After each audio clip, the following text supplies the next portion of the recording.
दोस्तों नमस्कार, स्वागत है आपका बड़ी खबर बड़े खुलासे में। दोस्तों, जिस तरह से अब सर्वे आए हैं बंगाल चुनाव के, उसको जानने के बाद ममता बनर्जी को रात की नींद नहीं आ रही। असल में जो आंकड़े हैं वो आंकड़े अब ये बताते हैं कि ममता बनर्जी को जो सत्ता में रखा है, 3 बार ममता बनर्जी मुख्यमंत्री बनी तो वो बनी है मुस्लिम वोटर के बेस पर। कम्युनिस्ट पार्टी का वोट भी ममता बनर्जी को मिला और वहां जिस तरह से मुस्लिमों की आबादी बढ़ी है उसमें घुसपैठिए और ऐड हो गए तो ममता बनर्जी की सत्ता पक्की हो गई। लेकिन अब ये मुस्लिम वोटर ही ममता बनर्जी को सत्ता से बाहर करेंगे, जो इस समय के सर्वे आ रहे हैं। और मैं लगातार बोलता जा रहा हूं, हर वीडियो में मैंने आपको बताया है कि जो आज के सर्वे ये कह रहे हैं, मेरी बात आप नोट कर लेना, यही रिजल्ट होने वाला है बंगाल में कि ममता बनर्जी सत्ता से बाहर होगी और 100 का आंकड़ा पार नहीं कर पाएगी। लगभग 70 सीटों के आसपास टीएमसी इस बार सिमटने वाली है। और ये मैं किस आधार पे कह रहा हूं, अभी ताजा जो सर्वे आए हैं उसके अनुसार जो मुस्लिम कम्युनिटी है, वो मुसलमानों की कम्युनिटी ने इस बार ममता बनर्जी से किनारा करने का मन बना लिया है। और मुस्लिम वोटरों का ज्यादातर कहना यह है कि हम अपना ही आदमी, अपनी ही पार्टी, अपना ही एक गठबंधन बनाएंगे, क्योंकि कहीं ना कहीं ममता बनर्जी के लिए कितनी भी उसने तुष्टीकरण की हो, एक बात पक्की है कि उनके लिए ममता बनर्जी हिंदू है। अब जब से हुमायूं कबीर अलग खड़ा हुआ है, उनको दिखाई दे रहा है कि हमारा एक लीडर ऐसा है वो मुख्यमंत्री बन सकता है, मुस्लिम मुख्यमंत्री बंगाल का होगा। उस कवायद में पश्चिम बंगाल के मुसलमान अब जुट गए हैं। आपको ये मैं बता दूं, जो चौंकाने वाले आंकड़े हैं वो ये कि 120 से लेकर 140 सीटें ऐसी हैं जिस पर मुस्लिम वोटर महत्वपूर्ण है। यह आपको बता दूं, राज्य में 46 विधानसभा ऐसी हैं जिस पर 50% मुसलमान है, 20 विधानसभा की सीटें ऐसी हैं जिस पर 40% मुस्लिम आबादी है, 35 विधानसभा सीटें ऐसी हैं जिस पर 30% से अधिक मुस्लिम आबादी है, और 50 विधानसभा की सीटें ऐसी हैं जिस पर मुसलमानों की आबादी 25% है। अब जो मुस्लिम कम्युनिटी है वो एकजुट होकर जिसके लिए वोट करती है उसी की सीट जीतती है, क्योंकि आमतौर पर देखने में यह आया है कि जब भी कभी चुनाव होते हैं हिंदू कम्युनिटी वोट डालने नहीं जाती या तो डालने नहीं दिया जाता। पश्चिम बंगाल में यही हिंदुओं का वोट प्रतिशत है, वोट डालने के लिए जाते हैं 50% से भी कम हिंदू परिवार वोट डालने जाते हैं। लेकिन मुस्लिम कम्युनिटी का वोट प्रतिशत जो है वो डालने वोट जो जाते हैं वो 70-75% से तो ऊपर ही होता है। और इस बार ये तैयारी चल रही है कि अपना मुख्यमंत्री मुसलमानों को बनाना है, तो उसके लिए वोट अधिक से अधिक करना है। दूसरी तरफ आपको बता दूं, हुमायूं कबीर की जो जन्नत उन्नयन पार्टी उसने बनाई है, अब AIMIM और उसके अलावा लेफ्ट विंग के जो पार्टी हैं उनसे भी हुमायूं कबीर ने संपर्क किया है। CPM के पश्चिम बंगाल के सचिव मौलाना सलीम से हुमायूं कबीर मिले हैं और उन्होंने कहा कि पॉजिटिव बातचीत हुई है। इसके अलावा ISF और ये अपनी पार्टी मिलाकर जो गठजोड़ बनने वाला है, इनको उम्मीद है कि 140 के करीब सीटें ऐसी हैं जिस पर मुस्लिम बहुल है, उसके अलावा लेफ्ट पार्टियां, उसके अलावा IFS, और ये सब मिला करके इनकी उम्मीद है कि बाकी जो सीटों की कमी भी रहेगी, क्योंकि यहाँ बहुमत का आंकड़ा 294 विधानसभा सीटें हैं, उसमें 148 है। अब इनको लगता है कि 144-148 सीटें अगर इसमें कुछ 10 के करीब कम भी पड़ी तो उनको लग रहा है कि TMC के लोग उसमें टूट के आ जाएंगे। अब ये गठबंधन अपनी ताकत दिखा रहा है, तो आपको बता दें दरमोदार इसी गठबंधन पर है, जो ये गठबंधन अभी बना नहीं है लेकिन बनने जा रहा है। ममता बनर्जी की बात करें तो आपको बता दूं कि यहां जो चुनाव हुए हैं, इस चुनाव में 2019 में भारतीय जनता पार्टी ने लोकसभा की 18 सीटें जीतकर अपनी बेहतरीन पारी खेली थी। 2021 के विधानसभा सीट में जो विधानसभा का चुनाव हुआ, भारतीय जनता पार्टी को 77 यहां पर सीटें मिली थी। यहीं आपको बता दूं कि ममता बनर्जी जो है उसको मुसलमानों का एक मुश्त वोट मिला था, और इस एक मुश्त वोट मिलने के कारण ममता बनर्जी ने कुल 294 में से 2021 में 215 सीटें जीती थी। वोट का प्रतिशत 48 था, वहीं भारतीय जनता पार्टी को 77 सीटें मिली, तो प्रतिशत जो था वोट का वो 38 था। अभी जो राजनीति के चाणक्य हैं या यूं कहें विश्लेषक हैं, वो सब के सब क्या कह रहे हैं कि साहब टीएमसी का वोट प्रतिशत 48 था, बीजेपी का 38 था। 10% का ये अंतर है और ये 10% की बढ़ोतरी अब कैसे होगी मैं बता रहा हूं आपको। ये पहली बात तो जो गणना की जा रही है, इस गणना में वोट प्रतिशत जो बीजेपी का है 38%, ये मान लीजिए वो हिंदू का वोट है, मुसलमान तो वोट देता नहीं।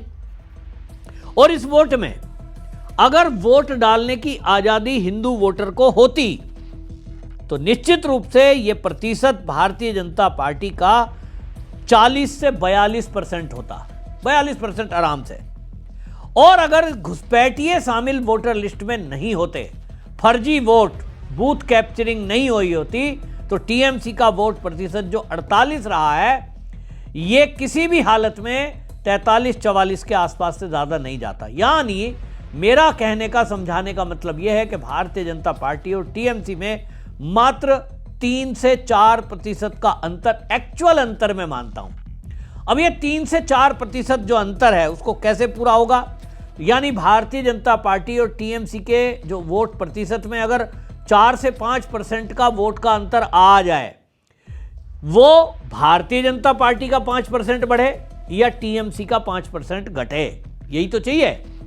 तो भारतीय जनता पार्टी का वोट प्रतिशत बढ़े और टीएमसी का वोट प्रतिशत घट जाए तो भारतीय जनता पार्टी की सरकार बनेगी।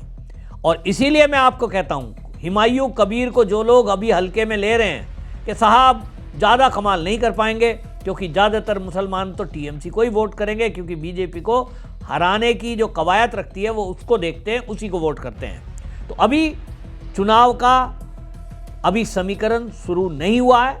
चुनावी जो अभी आपको कहें जो जोरदार प्रचार जिसको कहते हैं, वो जिस दिन पहुंचेगा, आप मेरी बात आज नोट करके रख लो और इस वीडियो को संभाल के रख लो।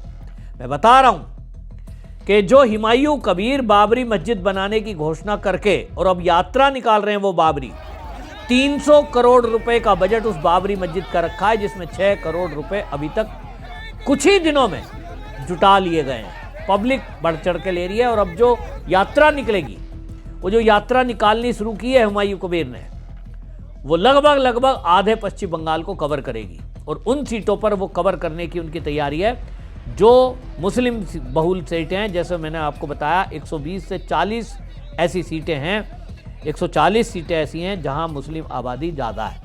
आपको ये मैं बता दूं, 2011 की जनगणना के अनुसार मुस्लिम आबादी 27% है, लेकिन आज की डेट में अगर करें तो लगभग वो 30% के आसपास पहुंच रही है। बंगाल की 294 सीटों में 120 से 140 पर मुस्लिम फैक्टर है।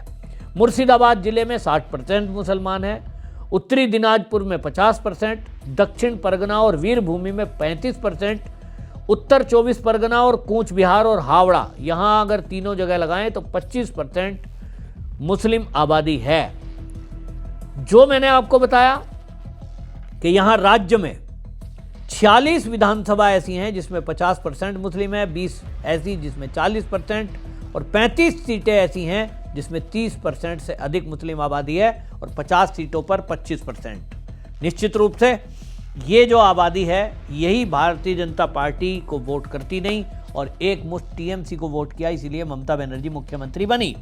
अब इसमें से आप अगर ये मान लें, अभी तो मैंने आपको बताया, एक हाइपोथेटिक बात बोलता हूं कि जो आज मीडिया में चर्चा है, ममता बनर्जी को अपर हैंड दिखा रहे हैं, मैं मान लेता हूं चलिए ममता बनर्जी को ही वोट करेंगे, लेकिन क्या हुमायूं कबीर 5% भी वोट नहीं काटेगा?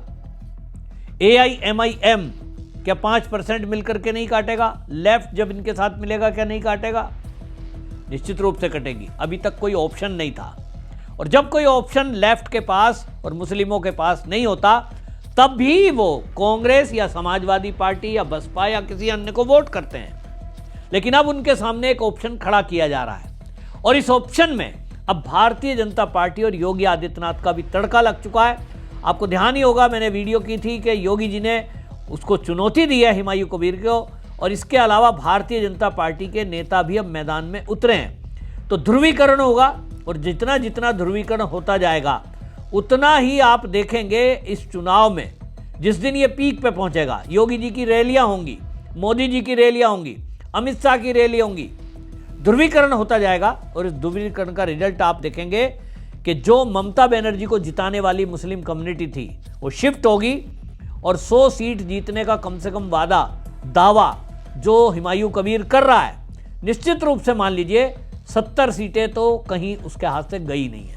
उसके अलावा AIMI और लेफ्ट, ये सब मिला करके जो वो दावा कर रहे हैं कि अगर 100 सीटें जीत जाएं, मेरा मतलब है वो 80 के करीब सीटें जीत सकते हैं। और 80 सीटों में अगर वो जीतते हैं तो ममता बनर्जी की ये 80 सीटें घटती हैं। इसके अलावा जो हिंदू बेल्ट में ममता बनर्जी को वोट मिला, हिंदू बेल्ट में भी आपको बता दूं TMC को 42% वोट मिला था और TMC को 174 ऐसी सीटें हैं जो हिंदू बहुल एरिया हैं, वहाँ 105 मिली थी। 174 में 105 सीटें TMC को हिंदू बहुल एरिया में मिली थी। अब ये 105 में ममता दीदी के खाते में मात्र 10 सीटें जाते हुए मैं देख रहा हूं। इसमें 90 सीटें, कम से कम 90 सीटें भारतीय जनता पार्टी के खाते में जाएंगी, क्योंकि हिंदू परेशान है, हिंदू देख रहा है। और इसलिए ये शिफ्टिंग जो बड़ी संख्या में होनी है, इसमें जो फर्जी वोटर था वो भी कट चुका है और यहां से घुसपैठिए जो थे उनके नाम कट चुके हैं। और इसी बेस पर मेरा दावा है कि अब जो ताजे सर्वे आए हैं उन सर्वे के अनुसार ममता बनर्जी जा रही हैं और उनकी विदाई ये मुस्लिम बहुल एरिया के लोग ही करेंगे और मुस्लिम वोटर ही करेंगे, जो ममता दीदी की ताकत हुआ करता था। उनका जितना भी तुष्टीकरण अभी तक रहा है वो कोई काम नहीं आएगा। और ये हमेशा से देखना, इतिहास में आपके देख लीजिए, जिन भी राज्यों में चुनाव हुए हैं वो केवल मुस्लिम कम्युनिटी वहीं हिंदू को वोट करते हैं जहां वो पूरी उस ताकत में नहीं है कि अपनी सीट अपने व्यक्ति को जिता सकें। जैसे ही ये मजबूती आती है वो निश्चित रूप से अपने ही व्यक्ति को वोट करते हैं। और ये वोट प्रतिशत आपको बता दूं कि ये जो आप, जैसे आपको बता दूं, मुर्शिदाबाद में 60% मुसलमान है। ये एरिया उत्तरी दिनाजपुर 50%, ये दोनों जगह ममता दीदी की अब दाल गलने वाली नहीं है। यानी ममता बनर्जी सत्ता से बाहर जा रही है, वहीं भारतीय जनता पार्टी अब टिपिकल है लेकिन सरकार बनाती हुई मुझे दिखाई दे रही है। आपकी क्या राय, कमेंट में जरूर लिखें, वीडियो शेयर करें। वंदे मातरम।